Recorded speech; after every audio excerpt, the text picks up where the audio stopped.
This is the Lone Crater YouTube. We hope this video helps. In this video, I will explain how to trade interactive brokers. First, you'll need to open and fund your account, which typically takes a few business days. Once funded, download the powerful Trader Workstation, or TWS, platform. Take some time to explore its layout, including the account window and order entry panel. Understanding these initial steps is crucial for a smooth trading experience, setting the foundation for your investment journey with interactive brokers. Now, let's place your very first trade. Begin by searching for your chosen asset using its ticker symbol within the TWS platform. Next, decide on an order type.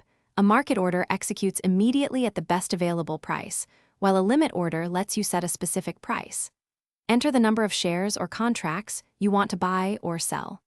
Always double-check all the details on the order confirmation screen before clicking Submit to ensure accuracy. Understanding different order types is key to effective trading. A market order is the simplest, executing at the best available price right away.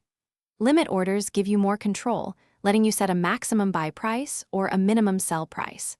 Stop orders become market orders once a specific price is hit, helping to manage risk.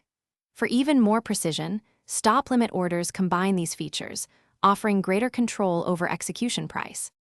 Finally, monitoring your trades is essential for successful investing.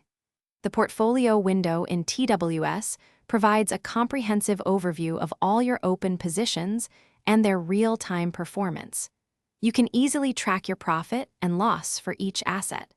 Consider setting up price alerts to notify you of significant market movements. Interactive Brokers also offers various risk management tools to help protect your capital and manage your overall exposure effectively. Thanks for watching. Consider subscribing if we helped you.